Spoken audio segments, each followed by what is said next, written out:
Welcome back, guys. I'm Valen. And I'm Theo. And today we will be talking about basically K-pop's performance as a whole at Coachella. Yes. And it was a mixed bag. On one hand, we had ATEEZ that did a really nice job. Like, they had great stage presence. They obviously had a lot of fans out there that were mega passionate about what they were, doing. And on top of that, they just did super well.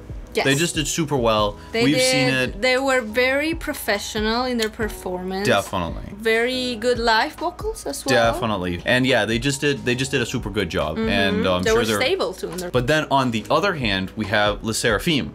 Which they've been facing a bunch of criticism. They have generally been facing a lot of criticism towards something that is very central to any, song group, which is obviously their vocal abilities. And it seems like SSERAFIM has, I don't know what's going on. Yeah. The thing is, like, HYBE as like a company has been facing a bunch of criticism for their new groups. Yeah.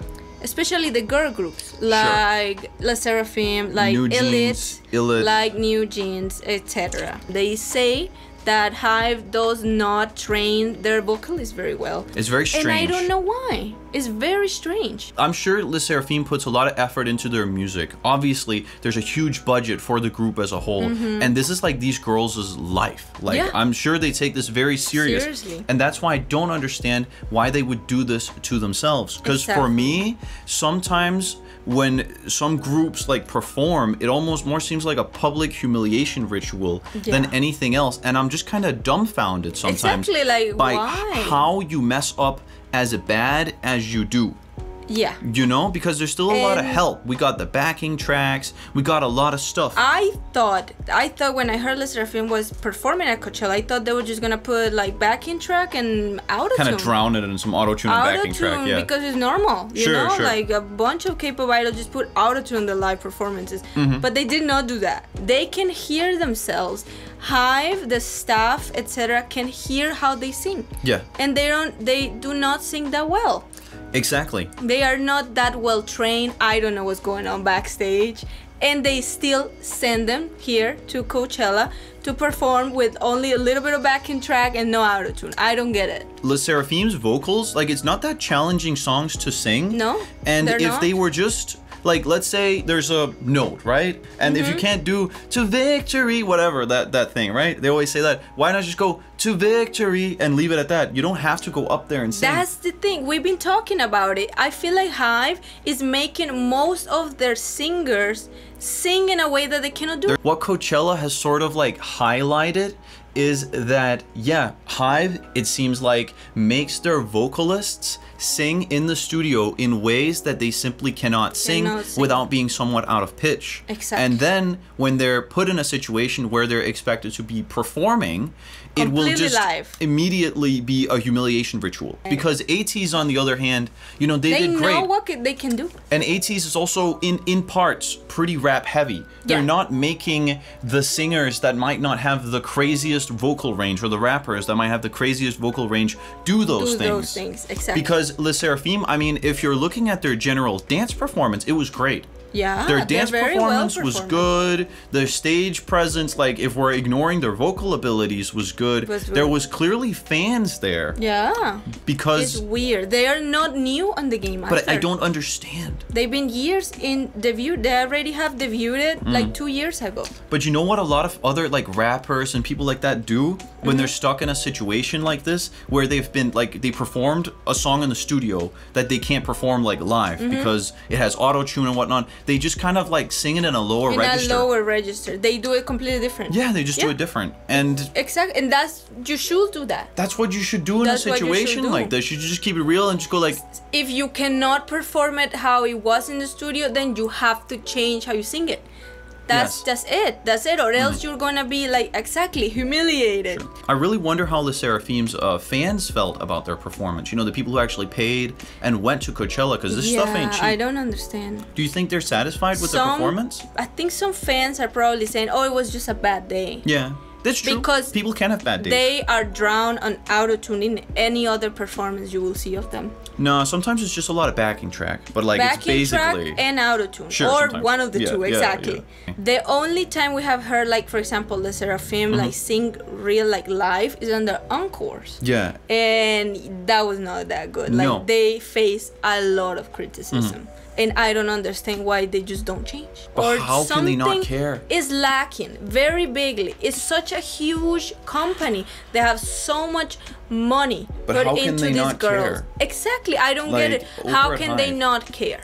Hive clearly has a lot of very talented and passionate people in it. They make incredible productions. They have super good groups, including Teeman and Hypen, that have these like bangers. TXT. And the vast majority of those singers are really good. And we've heard them without auto-tune or anything. Yeah. But it seems for some reason that especially their girl groups, why do you think that is? Do you think they exclusively just went for, we need someone who's cute, we do literally not care how they sing? A lot of people say that they only care like how they look and how they dance, and that's it. There's been a lot of jokes about it. Yeah. There's been a lot of jokes about it. And I don't think that's a good idea at all. They're setting up their groups to be mocked. They're setting up their groups to fail as well.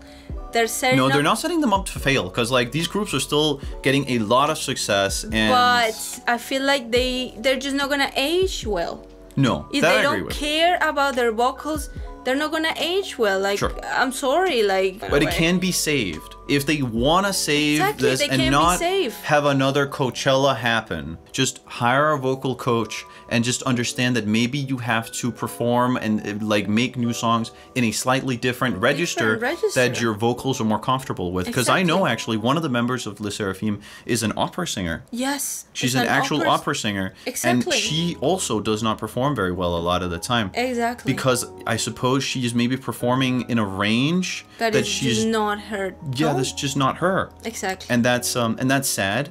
Because, I mean, at the end of the day, she's probably like a very passionate musician. But on the other hand, when it came to ATEEZ's performance, they were on point the whole time. And I was actually blown away by like San's like stage presence, especially. And just like everyone, Mingy's, John Ho's like insane vocal ability. And the passion from the crowd them talking to the crowd. They had such an amazing energy. Yes. And it was so nice. I'm really happy that when it comes to, you know, K-pop as a genre, something we're both very passionate about, it ended up getting a good representation at Coachella, which is obviously a place that, you know, international eyes are trained at. Exactly. People are looking at that live stream, and they might discover new artists. And if they see ATEEZ and go, yo, that's K-pop, okay, I have a lot of respect for this genre, and maybe they themselves start opening up to different types of, you know, musical influences. That's really cool. Yes. But then on the other hand, you also have SSERAFIM, where again, like, guys, I'm not saying it was like everything else except for their vocals were good. Exactly. Like Hive knows what they're doing, which is why it's so incredible. Exactly. That we they don't then understand. mess up the most basic part, which is the singing. I mean, these are singers.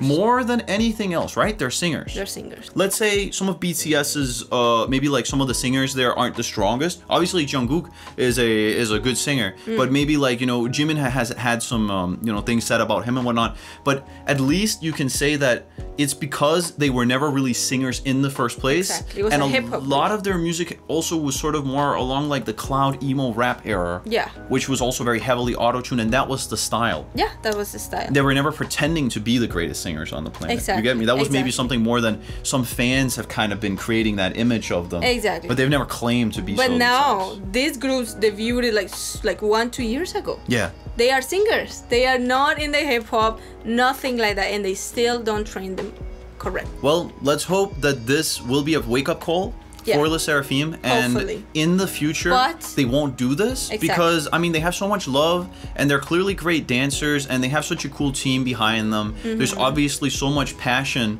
put behind this group, and that's why it's just sad to see them do this, because I'm sure it can be saved. But sadly, a lot of fans thought that way, but I think Sakura of SSERAFIM, she literally put on her Instagram that this has been the best performance they have ever done. So people were like, what? you should say sorry actually that you didn't. People, like even fans, were like, "This is not your best performance at all. It was very lacking, and you should actually apologize." So or maybe it was just to like show some thick skin, put on a brave face. It could also be that. Yeah. But like, you know, everything else they did was good in the performance. Exactly. Maybe they did have fun. They did have fun, and it looked good. They look pretty. They have good like outfits. They are very good dancers, very good performers. Exactly. But the main thing, which is their vocals, that's what people came to see more than anything. Exactly, they were lacking. But nonetheless, so when it came to essentially K-pop's representation here at Coachella, I guess we could call it a very mixed bag with both some highs and some lows. I mean, it was nothing freaky though. Like, we don't mean to like blow it up and make it sound all crazy. The vocals weren't good. The rest of the performance were nice, but it definitely does show, you know, it's a part of a pattern for things related to SSERAFIM, and maybe they'll fix it. However, it has been persistent for a while within SSERAFIM. Yeah. So, you know, one can hope one can always hope and wish the best for anyone. You know, anyone can always improve, and we wish the best for sure. I don't wish them anything bad whatsoever. They've put their life into this, and I hope they get success, and I hope they're happy. But I also hope that they really fix this issue, because it also, I think, it maybe gives people a wrong sort of understanding of K-pop. I think a lot of people, when it comes to K-pop, think, okay, it's nothing but just pure idol gossip, celebrity worship, and just pretty surgeried people who dance on stage. And that is so far from the truth. Exactly. There are so many incredibly passionate and talented singers who do things on such an incredibly high level within K-pop. Yeah. As we could see with ATEEZ, which was like, in my opinion, a 10 out of 10 performance. Yes. It was an incredible performance by ATEEZ. And by the way, if you want to see our reaction, it's over on Patreon to their Coachella performance. It was incredible. Yeah. And like everything there was just incredible. You know, it was like natural young guys with a super cool lore and vision, just like doing something. And they, you know, they came from the dirt. Literally, you know what I mean? They came from the bottom. They came from like a label that had nothing, and they literally just like propelled that whole thing and their own career. Super cool. Yeah. But then with the SSERAFIM, I don't know. I don't know what happened. Yeah. I don't know what happened, but it's a shame that maybe that stereotype might get a little bit perpetuated because of performances like this. And not only that, the label as well. But it's also a big label, and while you can criticize, you know, what they've been doing with some groups, I don't want to paint some sort of doom and gloom picture of HYBE either. Because again, ENHYPEN and ANTEEM, super good. And obviously BTS, I mean, they're literally like, you know, they're the bread and butter at the end of the day of what HYBE has been for many years, right? Yeah. So, you know, it's not perfect. There's issues, and let's hope they fix it. Let's hope it gets fixed for the sake of pop music as a whole, quite simply. Because I think it's like a sad crutch to always be completely reliant on autotune for everything. It is, quite simply. It is. And yeah, especially with live performances. Nonetheless, everyone, thank you so much for watching the video. It was interesting to talk about the Coachella performance, and I feel like it needed to be talked about in this context. Yeah. Let us know your thoughts in the comment section. What do you think about this whole situation going on here? Keep it reasonably civil, and remember, this is our opinion. We have the right to our opinion, and you have your right to have your opinion. Exactly. And as long as you present it in the comments, it'll stay there, okay? Nonetheless, everyone, thank you so much for watching the video. Make sure to check out all our content over on Patreon. We have so much content over there, be it album reactions, live performances, everything you can imagine. Yes. If nothing else, see you in the next one. Bye, guys. Take care. Bye, everyone. Take care.